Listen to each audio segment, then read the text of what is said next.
I'm Lee Iridium. Hope you're doing all right today.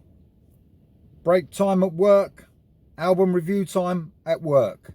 So another album that came out last Friday, so it's May the 14th, from a band called Levara. Did a reaction to this, one of their songs as well last week. And this is the self-titled album, like I said, May the 14th. And this band are melodic rock, AOR, with some pop infused songs as well. So anyone who knows me, you know I'm not a pop music fan, but they've almost got pop arrangements, but including with heavy rock guitars, drums. It's really refreshing, actually. A really great band. Some news that has come of this band, though, sadly, is that Trev Lukather, or Lukather, is the guitarist, and he's the son, of course, of Toto's Steve Lukather, guitarist and songwriter. He's been sacked from the band. So, apparently emailed by the rest of the band. He's a founding member, so I don't know how that happened, and they've sacked him. So he sacked him before the debut album came out, but they didn't let anyone know. The debut album is out now, been out for a week, and he's gone out of the band. What a great guitarist, though. I'll get onto that a bit later. So, Levara, I think that's how you pronounce it, includes Jules Galley on vocals, Trev Lukather, as I said, on guitar, ex-member now, Josh Devine on drums, Sam Porcaro on the bass, and Steve Perry on backing vocals.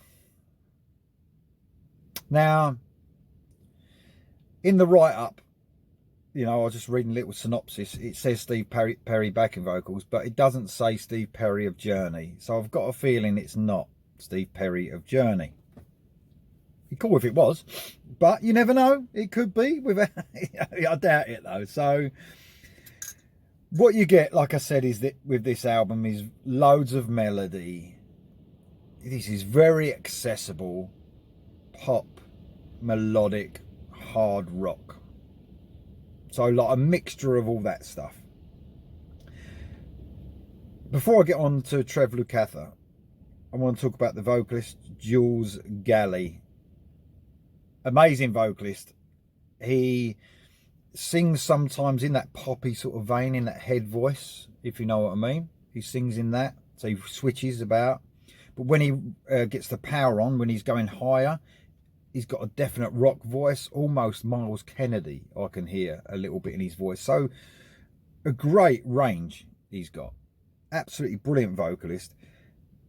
Trev Lukather, like I said, gone from the band now. I love his guitar playing on this. The solos are very melodic. They come in and out. They're very inventive as well. They're, you know, he's going for different stuff rather than the usual solos. He'll put an effect on it and he'll play a simple melody, but it'll be something that really surprises you. Josh Devine, the drummer, well, he used to be a touring drummer for One Direction. If anyone doesn't know who One Direction are, they're a shitty pop band. I can say that because they were a boy band, in fact, that won one of these UK singing contest things. And he was the touring drummer that they went out with. Great drummer. Does a brilliant job on this album. And yeah, so it's sort of like the bass player he's not a main member of the band, because when I was reading the write-up, it had the three members at the top and it said plus Sam Porcaro on bass, and it was like separate. So whether it was just a session musician and Steve Perry on backing vocals, I keep saying that name, it sounds a bit weird, but Steve Perry on backing vocals, I don't know if they were just brought in as a session musicians and they're not going to be a part of the band. So now really they're a two-piece. There you go. So great backing vocals from Steve Perry through this album, and everyone else who does backing vocals. This is breaking the formulaic sound that we're getting with a lot of melodic hard rock, and I think that that little infusion of pop, if you like, is setting it apart, this album, for sure. So like I said, pop type rock songs with heavy rock elements added. Quite clever. Great production, by the way. Very smooth, very bright. The instruments are right top notch. You can hear them really good in the mix, every instrument. And it's not overlaid. It's, you know, you can hear everything separately. It's not, there's not too many layers put on the guitars. It's a great mix on the album. Let's get on to the actual album itself. So, track 1, Heaven Knows. Heaven knows, what are you waiting for? From the off, this is something different in the melodic rock genre. You know straight away. Modern, but also 80s influenced at the same time. You know, it's really bridging that gap nicely, and it brings like a real energy to it. It's a great opening track, Heaven Knows. I really like it. Next on to Automatic.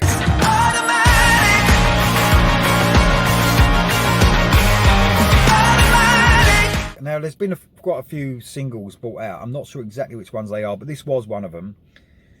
Bit of a funky bass line going on in this, and then a great simple chorus with those backing vocals raising the song. They're really cool with the backing vocals on this. It brings the song to a different level, if you like. Very catchy. Singer like shows so much strength in the high notes, and that's, like I said, when he's got that Miles Kennedy sound, when he really reaches with ease. He really does. Next up is the single that I reacted to. Me and my missus actually reacted to it.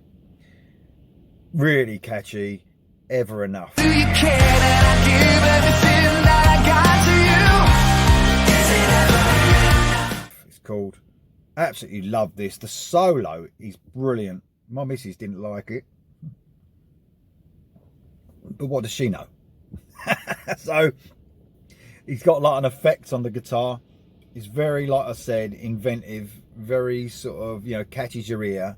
The guitaring, I love the guitaring on this album throughout. A lot of the time it's very simple but melodic. It comes and goes quite quickly, doesn't overstay its welcome. Next up is On for the Night. Another great song. All these are very catchy songs. This got a great catchy chorus. And then I was sort of noticing when I was listening to the next song, Allow, another catchy chorus. But it's sort of, I said it weren't formulaic earlier. It sort of follows that trend of verse, chorus, and you know the chorus is coming. But what they do, when the chorus hits you, you ain't expecting it because it's so good. You know, you can hear a lot of bands, they're heading for the chorus, and then the chorus comes, it's like, is that the chorus? Is that what we were heading for?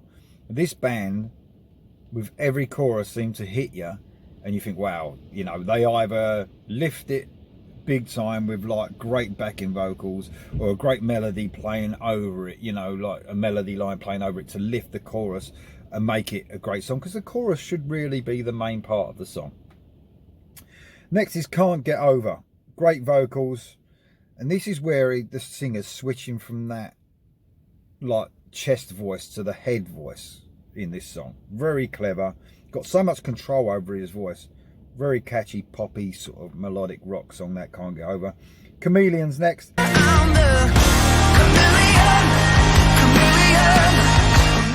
Lovely melodies with great choruses, normal. Band are great at turning, like I said, a simple chorus into something special with these backing vocals. They're very Def Leppard-esque backing vocals, layered backing vocals, make it a great listen. Ordinary is the next song. Not so much my favourite, one of my favourites, a bit too poppy throughout, I suppose. Perhaps the poppiest song on the album so far, but very catchy, Ordinary. Next track, moving on to number 9, Just a Man. Great song. This is one of my favourites actually. Strong, rocky, sort of like rocky chorus with those sort of amazing backing vocals again. The band are very good at getting to a chorus a little predictively, like I said, but surpassing you, like once you hear it, you're like, wow. And this is one of them. This is another one that hits you and you think, you know, I was expecting it to come, but not that good. Next up is No One Above You. This is the closer, actually. A ballad that builds and builds and builds. I like albums that close on ballads. I think it's a great move. Vocalist again, so much control over his voice, and then a great solo from Trev Lukather. So I don't know what's going to happen to this band now because of what's happened with the split and the guitarist. I think he was the founding member plus a songwriter. God, there's too much grief now in bands. I mean, just before their debut comes out as well. Unbelievable. But I'm sure there'll be a future for the band plus Trev Lukather, because he does a brilliant job on this. They all do. They all do. So let me know what you think of the album. If you're listening to this, Darren, and your sister Delana, you'll both love this album, I think. You really will. It's really catchy. I think you'll love everything about it. So give it a listen, you guys. And anyone else out there, let me know what you think of the album. Let me know if you think it really does a good job of crossing that pop melodic rock. There was another band, Seventh Crystal, that do it really good, but maybe a little bit more on the rock side. But great albums coming out at the moment. Let me know what you think of this album. Let me know if you're going to give it a listen. And I'll see you next time.